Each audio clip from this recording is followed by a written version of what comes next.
الحمد لله منشي الخلق من عدم. கண்ணியமிக்க அல்லாஹ்வின் நல்லடியார்களே, அன்பு சகோதரர்களே,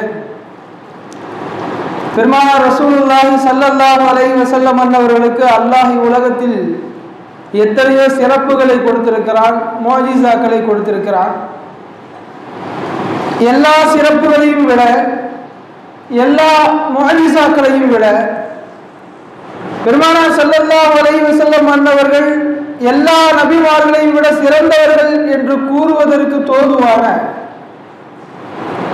அல்லாஹ்வால் கொடுக்கப்பட்ட சிறப்பு தான் மிஅராஜ் எனும் பரக்கத் மிகுந்த இரவு.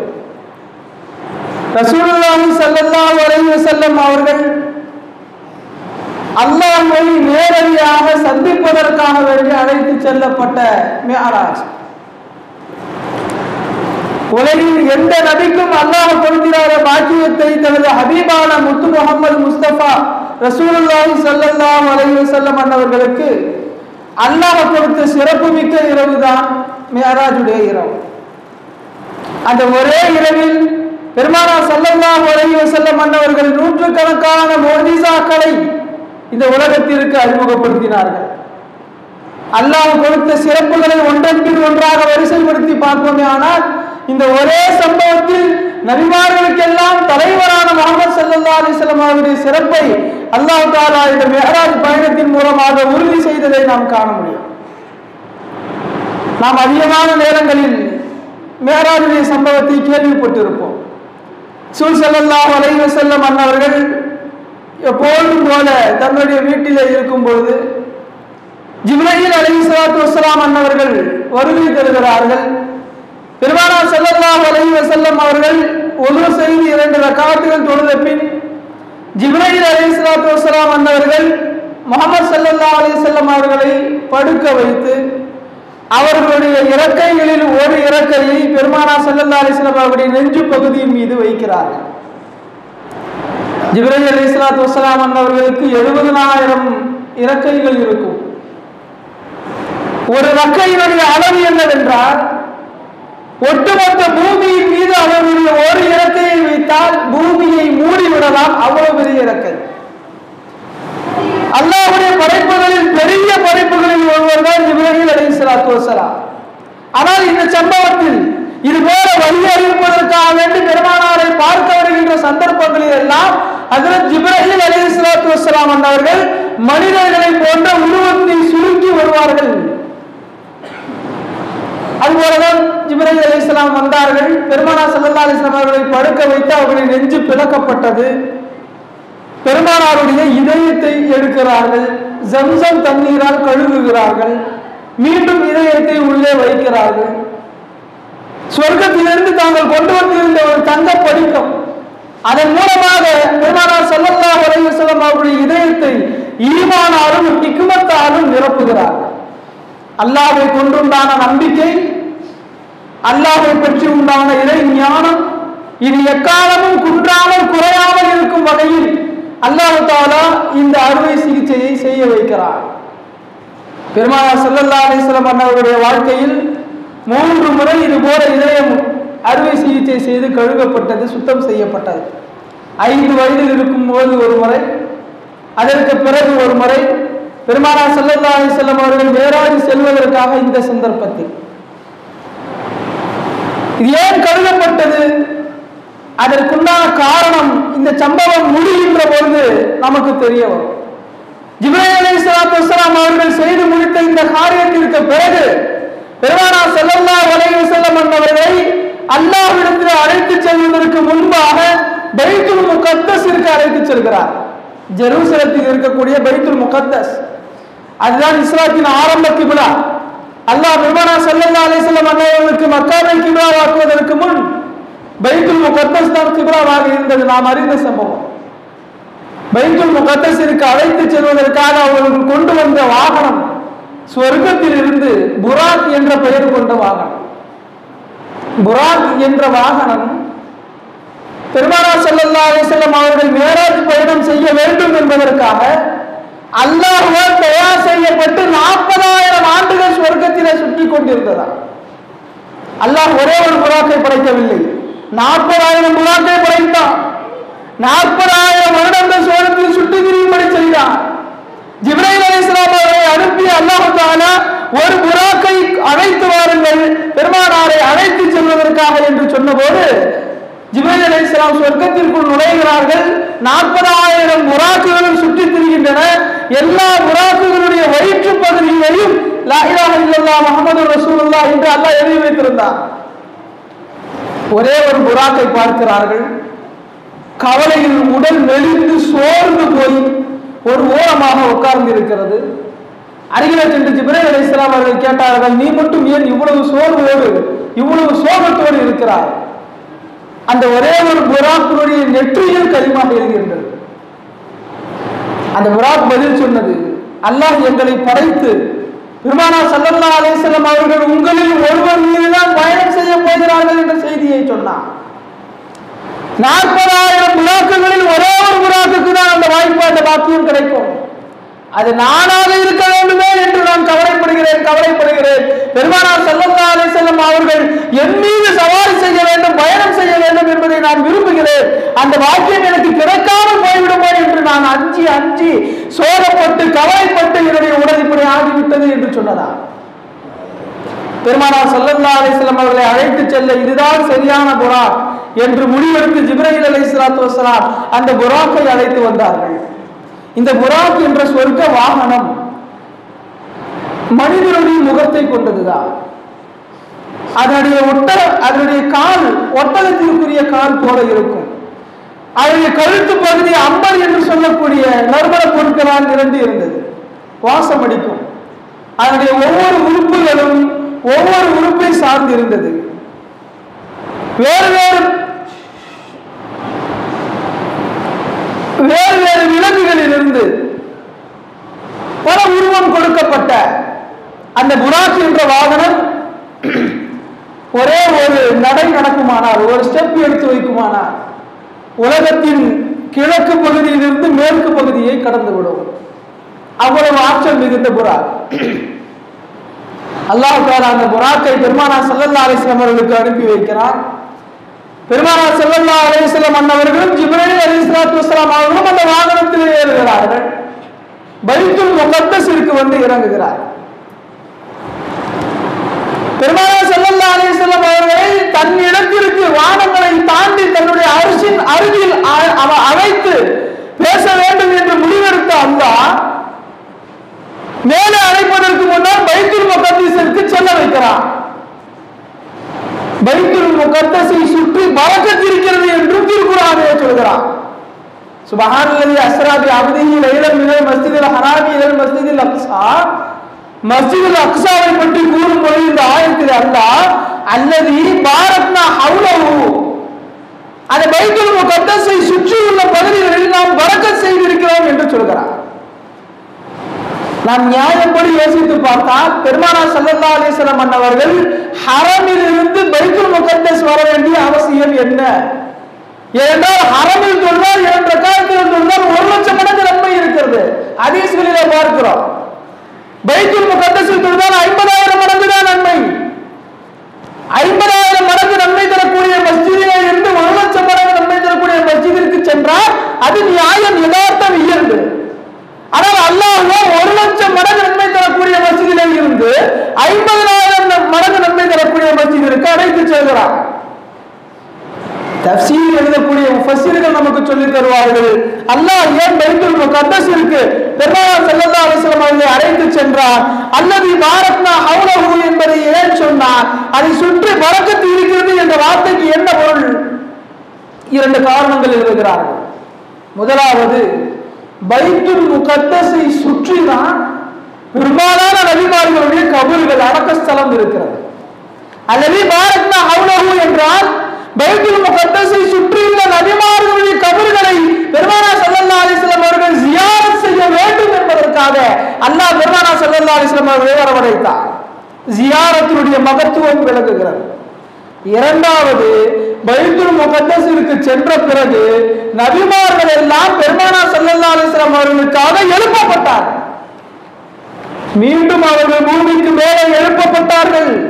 நபிமார்கள் அனைவரும் வரிசையாக வந்தார்கள்.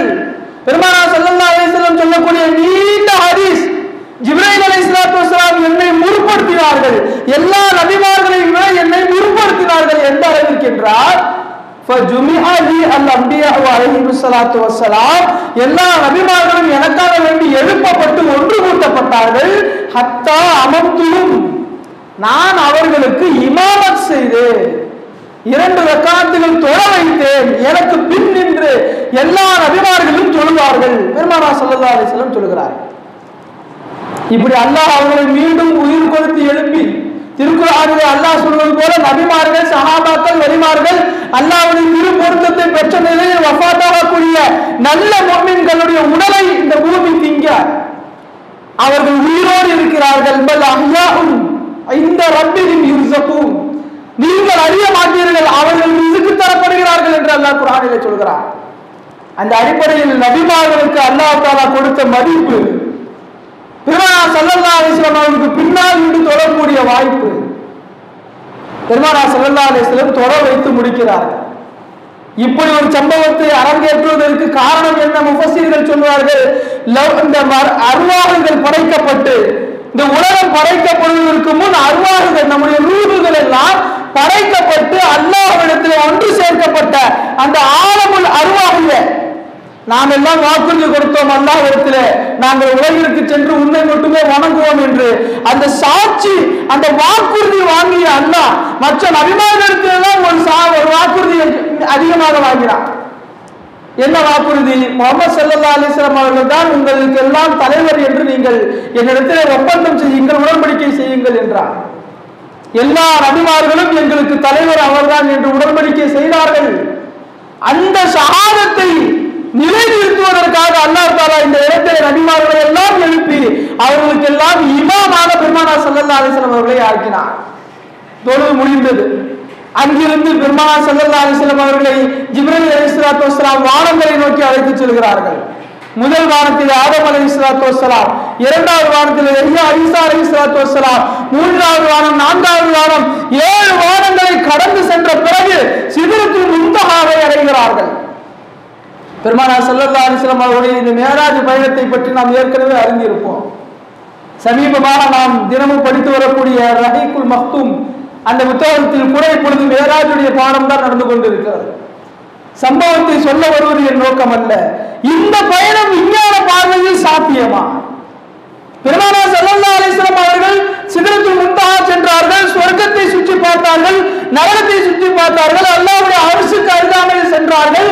ஜிப்ரீல் அலைஹிஸ்ஸலாம் அவர்கள் கூட செல்ல முடியாத உயரத்தை, தூரத்தை, அல்லாஹ்வுடனான நெருக்கத்தை அடைந்தார்கள். கடைசியில் அல்லாஹ் பல அன்பளிப்புகளை கொடுத்தார், 50 வேளை தொழுகையை கொடுத்தார். அதெல்லாம் நமக்கு தெரிந்த சம்பவம் வரலாறு. நமக்கு தெரியாத சில விஷயங்கள் இருக்கின்றன. விஞ்ஞானம் இந்த மேராஜை எப்படி பார்க்கிறது? மேராஜ் என்ற சம்பவம் உலகத்தில் நடக்க வாய்ப்பு இருக்கிறதா இல்லையா? இப்படி எல்லாம் நடந்துச்சுன்னு சொல்றோம் இல்லையா? இந்த சம்பவங்களே நமக்கு ஆச்சரியத்தை தரலாம். இந்த ஆச்சரியங்களுக்கெல்லாம் பெரிய ஆச்சரியம் என்ன? பெருமானார் ஸல்லல்லாஹு அலைஹி வஸல்லம் சொல்வார்கள், நான் வீட்டு கதவு தாழ்பால் போட்டுவிட்டு மேராஜுடைய பயணத்தை எல்லாம் முடித்து விட்டு மீண்டும் வந்து என்னுடைய தாழ்பாலை தொடரும் பொழுது அந்த தாழ்பால் ஆடிக்கொண்டுதான் இருந்தது. அப்ப எவ்வளவு நேரம் ஆயிருக்கும்? பெருமானார் ஸல்லல்லாஹு அலைஹி வஸல்லம் அவர்கள் சொல்லுகிறார்கள், கதவு மூடும்போது தாழ்பால் ஆடும் இல்லையா, அந்த தாழ்பால் ஆடுவது நிற்பதற்குள் ஒட்டுமொத்த மேராஜுடைய பயணத்தை முடித்து விட்டு நான் வந்து விட்டேன். இன்னொரு ஹதீஸில் பெருமானார் ஸல்லல்லாஹு அலைஹி வஸல்லம் அவர்கள் படுத்திருந்ததால் அவர்களுடைய விருப்பில் இருந்த சூடு, நம்முடைய உடல் சூடு அந்த பாய் விருப்பிலே இருக்கும். நாம் சில நேரங்களில் நாற்காலியில் அமர்ந்து விட்டோம், அதை படுத்து விட்டோம், எழுந்த பிறகு உடனே தொட்டு பார்த்தால் அந்த சூடு நமக்கு உணர முடியும். அந்த உடல் சூடு அடங்குவதற்குள் நான் திரும்ப வந்தேன் என்று சொல்வார்கள். இப்படிப்பட்ட ஒரு பயணம் இது சாத்தியமா? பெருமானார் ஸல்லல்லாஹு அலைஹி வஸல்லம் அவருடைய வாழ்க்கையில் அவர்கள் பொய் சொன்னதில்லை, நமக்கு தெரியும். அல்லாஹ் தஆலா திருக்குர்ஆனில் பொய் சொல்ல போவதில்லை, நமக்கு தெரியும். பொய் சொல்லிதான் இந்த மார்க்கத்தை வளர்த்தாக வேண்டும் என்ற நிர்பந்தத்தில் அல்லாஹ்வோ ரசூலோ அவர்களை பின்பற்றுபவர்களோ இல்லை, நமக்கு தெரியும். விஞ்ஞானம் ஆய்வு செய்கிறது.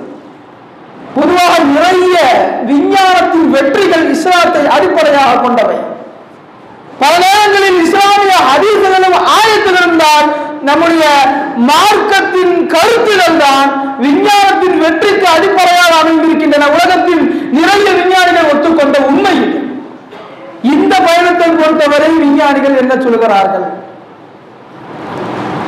நமக்கு தெரியும், பூமியின் ஒரு குறிப்பிட்ட பகுதி தான் வானத்தை நோக்கி நாம் செல்கின்ற போது புவியீர்ப்பு விசை என்று சொல்லக்கூடிய பூமியில் இருக்கக்கூடிய ஒரு ஆற்றல், ஒரு பொருளை எடுத்து போட்டால் அங்கேயே நிற்காது, கீழே விழுந்துருது இல்லையா? பூமிக்கு இருக்கக்கூடிய ஆற்றல் இருக்கிறது, புவியீர்ப்பு விசை. பூமியை விட்டு ஒரு குறிப்பிட்ட தூரம் தாண்டி மேலே சென்று விட்டால் புவியீர்ப்பு விசை இருக்காது. காற்று மண்டலம் முடிந்து நெருப்பு மண்டலம் ஆரம்பமாகும். அந்த நெருப்பு மண்டலத்தில் மனிதன் மூச்சு விடுவதற்கான ஆக்சிஜன் இருக்காது. அதனால விண்வெளி ஆராய்ச்சியாளர்களை நாம் பார்ப்போம், ஆக்சிஜன் முதல்ல கட்டிக்கிட்டு தான் போகவே முடியும். காற்று மண்டலம் இருக்கும் வரையில்தான் மனிதன் உயிர் வாழ முடியும்.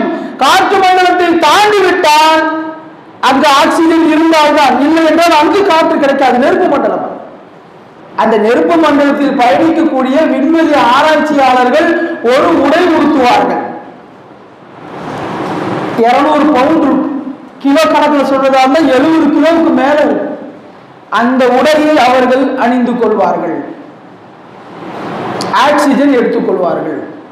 அந்த உடை எதுக்கு அணிகிறாங்கன்னா, காற்று மண்டலத்தை தாண்டியதற்கு பிறகு மனிதனால் வாழ முடியாது. மனிதன் வாழ்வதற்கு தகுதியற்ற ஏரியா அதெல்லாம். அந்த இடத்தில் மனிதனுடைய தோல் கருவிவிடும். சாதாரணமாக இந்த காற்று மண்டலத்திற்கு மேல் ஒரு மனிதன் சென்றார், எவ்வித பாதுகாப்பும் இல்லாமல் அந்த அதற்காக தயார் செய்யப்பட்ட ஆடையை அணியாமல் குறிப்பிட்ட எல்லையை தாண்டி விட்டால் உடனே கருகி விழுந்து விடுவார். நெருப்பு மண்டலம். அந்த நெருப்பு, அந்த உஷ்ணம் தாக்கிவிடக்கூடாது என்பதற்காக தயாரிக்கப்படுகின்ற ஆடை தான் 200 பவுண்ட் 70 கிலோவுக்கு மேல இருக்கும். அந்த ஆடை ஆக்சிஜன் எடுத்துக்குவாங்க, அந்த ஆடை எடுத்துக்குவாங்க.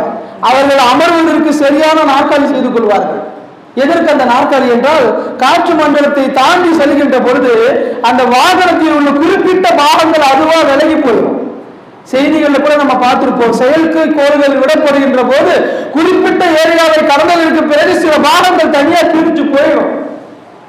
அந்த பிரிஞ்சு போகக்கூடிய அந்த பாகங்கள் அந்த செயற்கை கோளில இருந்து பிரிகிறது அல்லவா? பிரியும் போது ஒரு சத்தம் வருமா? பிரியும் பொழுது ஒரு சத்தம் ஏற்படும், ஒரு அதிர்வு ஏற்படும். அந்த சத்தம் மனிதனுடைய காதுகளால் தாங்க முடியாது. யாரேனும் ஒருவன் அந்த சத்தத்தை கேட்டால் உடனே இதயம் வெடித்து இறந்து போய்விடுவான். அப்படி இறந்துடக்கூடாதுங்கிறதுக்காக செய்யப்படுற உயர் ரக ஆடை தான் அவன் போட்டிருக்கிற ட்ரெஸ். அப்படி ஆடும் பொழுது அதிரும் பொழுது இவனுக்கு எதுவும் ஆடக்கூடாது என்பதற்காக அவன் நகராத வகையில் அமைக்கப்பட்ட நாற்காலி தான் அந்த உயர் ரக நாற்காலி. இவ்வளவு பாதுகாப்பு செய்து மனிதன் விண்வெளியில் பயணிக்கிறான்.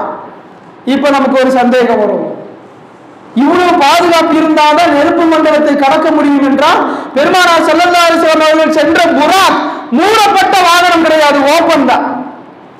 பெருமானார் ஸல்லல்லாஹு அலைஹி வஸல்லம் அவர்கள் உயர்ந்த ஆடையை அணியவில்லை.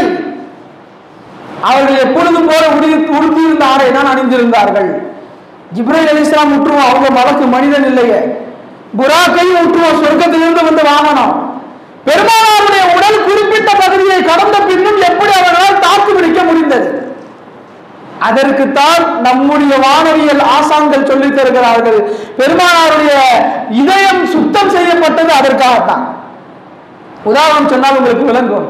இப்ராஹிம் அலைஹிஸ்ஸலாத்து வஸ்ஸலாம் அவர்களை எதிரிகள் எல்லாம் சேர்ந்து நெருப்பு குண்டத்தில் போட்டார்கள். நெருப்பு குண்டத்தில் போடப்பட்ட பொழுது மலக்குமார்கள் எல்லாம் இப்ராஹிம் அலைஹிஸ்ஸலாமை காப்பாற்றலாம்னு வந்தாங்க. இப்ராஹிம் அலைஹிஸ்ஸலாம் என்னை காப்பாற்ற வேண்டாம், அல்லாஹ் என்னை காப்பாற்றுவான் என்று சொன்னார்கள். அல்லாஹ் என்ன செய்தான்? நெருப்புக்கு கட்டளையிட்டான். யானார், நெருப்பு, கூனி பர்தன் ஓ சலாமன் அலா இப்ராஹிம், நீ குளிர்ச்சியாக மாறிவிடு. நெருப்புக்கு அல்லாஹ் சொல்லக்கூடிய உத்தரவு. நெருப்பினுடைய இயல்பு என்ன, அதன் தன்மை என்ன? ஏதாவது ஒரு பொருளை போட்டா எரிச்சிடும், கரிச்சிடும். அல்லாஹ் மாற்றமாக நீ மாறிக்கொள் என்று சொன்னான். உன் தன்மையை மாற்றிக்கொள், நீ குழுமையாக மாறி. இப்ராஹிமுக்கு மாறியது. நீண்ட காலம் பல நாட்கள் நெருப்பிலேயே இருந்தார்கள் இப்ராஹிம் அலைஹிஸ்ஸலாம். அது சாதாரணமான நெருப்பல்ல, மாத கணக்கில் மூட்டப்பட்ட பெரிய தீக்குண்டா. கடைசியில் பார்த்தா இப்ராஹிம் அலைஹிஸ்ஸலாமுக்கு ஒண்ணுமே ஆக முழுசா மண் சேர்ந்துருச்சு வர்றாங்க. ஆச்சரியப்பட்டு போனான். இவ்வளவு நாள் நெருப்புல போட்ட கருகி ஒண்ணுமே இல்லாமல் போயிருக்க வேண்டுமே.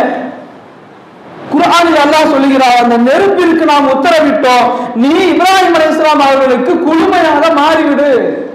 இப்ராஹிம் அலைஹிஸ்ஸலாம் அவர்களை அந்த நெருப்பு ஒன்றும் செய்யவில்லை. இப்ராஹிம் அலைஹிஸ்ஸலாமுடைய சம்பவத்திலே நெருப்பின் தன்மையை மாற்றிய அல்லாஹ் பெருமானார் ஸல்லல்லாஹு அலைஹி வஸல்லம் அவருடைய சம்பவத்தில் பெருமானாருடைய உடம்பையே மாற்றிவிட்டார். இந்த உடல் காற்று மண்டலம் அல்ல, நெருப்பு மண்டலத்துக்கு போனாலும் இனி ஒண்ணும் ஆகாது. அதற்காகத்தான் ஜம்சம் தண்ணீரை கொண்டு அல்லாஹ் முன்னால் செய்திருந்த அறுவை சிகிச்சை. இதற்கு வேற சில ஆதாரங்கள் சொன்னாலும் நன்றாக விளங்கும். மேராஜுடைய பயணத்திற்கு பிறகு பெருமானார் ஸல்லல்லாஹு அலைஹி வஸல்லம் அவர்கள் ஒரு முறை ஃபாத்திமா ரலியல்லாஹு அன்ஹா அவருடைய வீட்டிலே அமர்ந்திருக்கிறார்கள். மகளுடைய வீடு. ஃபாத்திமா நாயகி ரொட்டி சுட போறாங்க. பெருமானார் ஸல்லல்லாஹு அலைஹி வஸல்லம் சொன்னாங்க, நானும் உனக்கு உதவி செய்யறேம்மா, மாவை கொடுன்னாங்க. நான் உனக்கு பிணைஞ்சு தரேன், நீ ரொட்டியா போட்டு சுட்டு கொடுன்னாங்க. பெருமானார் ஸல்லல்லாஹு அலைஹி வஸல்லம் மாவை பிணைந்து ரொட்டியாக ஆக்கி தருகிறார்கள். ஃபாத்திமா நாயகி ரொட்டியை அடுப்பில போடுகிறார்கள், வேகல. ரொம்ப நேரமா பாக்குறாங்க, வேகவே இல்லை. திருப்பி போட்டு பார்த்தாங்க, அந்த பக்கம் வேகவே இல்லை. பெருமானார் ஸல்லல்லாஹு அலைஹி வஸல்லம் இடத்துல சொன்னார்கள், அத்தாவே ரொம்ப நேரம் ஆச்சு கல்லுல போட்டு, இன்னும் ரொட்டி வேகல. அப்போ சிரித்துக் கொண்டே பெருமானார் ஸல்லல்லாஹு அலைஹி வஸல்லம் அவர்கள் சொன்னார்கள், ஃபாத்திமாவை மறந்து விட்டாயா, என்னுடைய கைப்பட்ட பொருள் நெருப்பில் எரியவே எரியாது. அல்லாஹ் அப்படித்தான் அமைத்திருக்கிறான். இந்த சம்பவம் மட்டுமல்ல, நிறைய சம்பவங்கள் வரும். பெருமானாருடைய கைப்பட்ட பொருள் எரியாது. ஏன் எரியாது? மேராஜிற்காக அல்லாஹ் பெருமானாரை தயார் செய்கின்ற போது அந்த உடலுக்கு நெருப்பை ஹராமாக்கி இருந்தான். இன்னொரு சம்பவம் மூலமாக நாம் ஆணித்தரமாக விளக்க முடியும். அனஸ் இப்னு மாலிக் ரலியல்லாஹு அன்ஹு பெருமானார் ஸல்லல்லாஹு அலைஹி வஸல்லம் அவர்களிடத்துல சின்ன பையனா இருக்கிறதுல இருந்து பெருமானாருக்கு ஹிதுமத் செய்த ஒரு சஹாபி.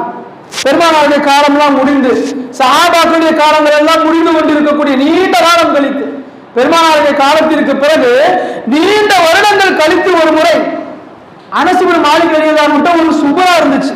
சாப்பிடும் பொழுது கீழே விரிப்போம் இல்லையா, விரிப்பு, அது சுபரா ஒன்று வச்சிருந்தாங்க. அது சுபராவை நிறைய அழுக்கடைஞ்சிட்டா நாம துவைக்குவோம் இல்லையா, எல்லாருமே அப்படித்தான் செய்வோம். ஆனா அனஸ் இப்னு மாலிக் ரலியல்லாஹு அன்ஹு என்ன பண்ணுவாங்களாம், அந்த சுபராவை கொண்டு வந்து வச்சு அதை பத்த வச்சு விட்டுருவாங்க. அது பத்திக்கிட்டு எரியும். கொஞ்ச நேரம் எரிஞ்ச பிறகு அந்த நெருப்பை அணைச்சிட்டு எடுத்து பார்ப்பாங்க, சுப்ரா அப்படியே பலன்னு புதுசா இருக்கும். இதை பார்த்த சில தாபியர்கள், சஹாபாக்கள் அல்லாமல் அடுத்த தலைமுறையை சார்ந்த மக்கள் வந்து கேட்டாங்க, என்னங்க உங்க சுப்ரா மட்டும் நீங்க எரிக்கிறீங்க, ஆனா எரியவே மாட்டேங்குது, அழுக்குகள் எல்லாம் போய்விடுகிறது, துணி எறிவதில்லையே. அப்ப சொன்னார்கள், நான் பெருமானாருக்கு பணிவிடை செய்து கொண்டிருந்த காலகட்டத்தில் இந்த சுப்ராதான் பெருமானார் ஸல்லல்லாஹு அலைஹி வஸல்லம் விரிப்பார்கள், உபயோகப்படுத்துவார்கள், தங்களுடைய கரங்களால் விரிப்பார்கள். அவர்கள் கரப்பட்டதால் இன்றைக்கு வரை அது எரியவே இல்லை. நான் பத்த வைத்து விட்டால் அழுக்குகள் எல்லாம் போகும், துணி எரியாது என்றார். பெருமானார் ஸல்லல்லாஹு அலைஹி வஸல்லம் அவருடைய உடலை அல்லாஹ் தஆலா மாற்றிதான் இங்கே இருந்து மேராஜிற்கு அழைத்தார். இரண்டாவது ஒரு சந்தேகம் உண்டு. பெருமானார் ஸல்லல்லாஹு அலைஹி வஸல்லம் போயிட்டு வந்த இந்த நேரம் இருக்குது, அந்த கதவு தாழ்பால் ஆடுவது கூட நிற்கவில்லை என்றால், இந்த குறிப்பிட்ட சில நொடிகளுக்குள்ளாக இவர்கள் இங்கே இருந்து அந்த அறுவை சிகிச்சை முடிந்து பைத்துல் முகத்தஸ் போய் இமாமத் செய்து தொழ வைத்து 7 வாரங்கள் தாண்டி சொர்க்கங்கள் எல்லாம் சுற்றி பார்த்து விட்டு மீண்டும் மதீனா வந்து சேர்வதற்குள் ஓரிரு வினாடிகள் போதுமா? விஞ்ஞானம் என்ன சொல்கிறது? சென்ற நூற்றாண்டிலே மிக பெரும் விஞ்ஞானி நாம் அறிந்திருக்கிறோம், விஞ்ஞானி ஐன்ஸ்டீன் அவர்கள். அவர்கள் கண்டுபிடித்த ஏராளமான கண்டுபிடிப்புகளில் மிக முக்கியமானது, இந்த உலகமே அங்கீகரித்துக் கொண்ட ஒரு கண்டுபிடிப்பு உண்டு. என்னவென்றால், உலகத்திலே ஒரு பொருள் அந்த இடத்திலிருந்து இன்னொரு இடத்தை அடைவதற்கு காலம் தேவை. கையில வைத்திருக்கக்கூடிய ஒரு பொருள், இதை நான் கீழே போடுகிறேன் என்றால், நான் விடக்கூடிய இடத்திலே இருந்து கீழே வந்து விழுவதற்கு அது காலம் எடுத்துக்கொள்ளும், 2-3 செகண்ட் ஆகும். உலகத்தின் எல்லா பொருட்களும் அப்படித்தான். ஒளி, வெளிச்சம் இருக்கிறது இல்லையா, இந்த வெளிச்சம் மட்டும்தான் உலகத்தின் இந்த விதிக்கு மாற்றமாக வரக்கூடிய ஒன்று. இந்த வெளிச்சத்தில் 2 வகை இருக்கிறது. ஒன்று 3 லட்சம் கிலோமீட்டருக்குள் பயணிக்கக்கூடியது வேகத்தில். அப்படிப்பட்ட ஒளிகளாக இருந்தால் அதுவும் டைம் எடுத்துக்கிறோம். நம்ம டியூப் லைட் போடுறோம், நமக்கு புரியுற உதாரணம் சொல்றதாக இருந்தா, டியூப் லைட் போடுறோம் இல்லையா, உடனே எரியாது, அது சிறிது ஓரிரு வினாடிகள் எடுத்துக்கொள்ளும். ஆனால் இந்த குண்டு பல்பு போல உள்ள பல்புகள், சில பல்புகள் நீங்கள் போடுவதுதான் தெரியும், நீங்கள் போட்டு விட்டு அது எரிவதற்குண்டான இடைப்பட்ட காலத்தை பார்க்க முடியாது. அவர் என்ன கண்டுபிடித்தார்? உலகில் இந்த ஒளி என்பது, வெளிச்சம் என்பது 3 லட்சம் கிலோமீட்டர் வேகத்தை தாண்டி போகுமானால் அது பயணிப்பதற்கான காலத்தை எடுத்துக்கொள்ளாது. அப்படி என்றால் என்ன பொருள்?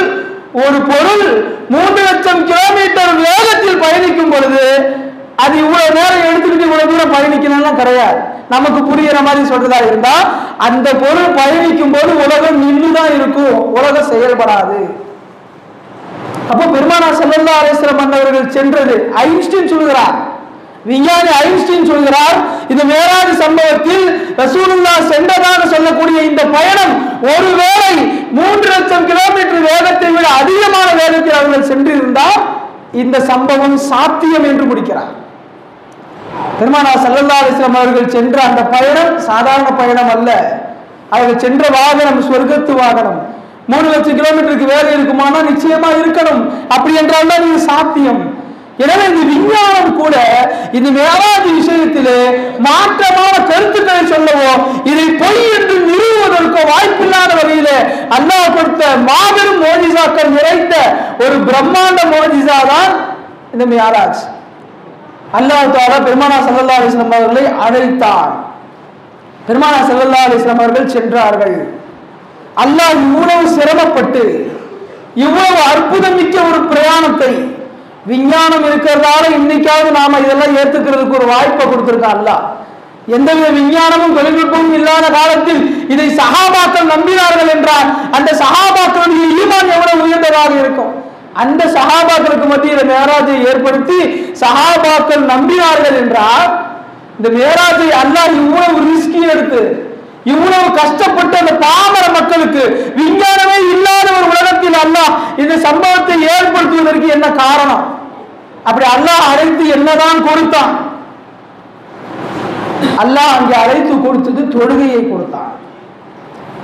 இஸ்லாத்தில் இருக்கக்கூடிய எல்லா சட்ட திட்டங்களுமே, ஹஜ் ஆகட்டும், ஜகாத் ஆகட்டும், நோன்பாகட்டும், இன்னும் எத்தனை தடை உத்தரவுகள் இருக்கிறதோ எல்லா சட்ட திட்டங்களும் பெருமானார் ஸல்லல்லாஹு அலைஹி வஸல்லம் பூமியில் இருக்கும் போது அல்லாஹ் அனுப்பி வைத்த சட்டங்கள். இஸ்லாமிய சட்டங்கள்லயே ஒண்ணுதான் அல்லாஹ் நபியை கூப்பிட்டு கொடுத்து அனுப்பினான். தொழுகை. தொழுகைக்கு அல்லாஹ் எவ்வளவு முக்கியத்துவம் கொடுத்திருப்பான், மகத்துவம் கொடுத்திருப்பான். அந்த தொழுகையை நாம் சரிவர புரிந்து கொள்ள முயற்சிக்க வேண்டும். இந்த மேராஜ் என்ற பேர் அற்புதத்திற்கு பின்னால் நிற்பது தொழுகை தான். அந்த தொழுகையை தொடரக்கூடிய மக்களாக நாம் ஆக வேண்டும். இன்ஷா அல்லாஹ் அந்த தொழுகையினுடைய அற்புதங்களை பற்றி அடுத்த வாரம் பயான்களில் இன்ஷா அல்லாஹ் தொடர்ந்து பேசுவோம். வல்ல அல்லாஹ் தஆலா வாழும் காலமெல்லாம் முழுமையான முறையில் இஸ்லாமிய அகமியங்களை விளங்கி வாழக்கூடிய நல்ல முஃமின்களின் பட்டியலில் நாம் அனைவரையும் இணைத்து அருள்புரிவானாக.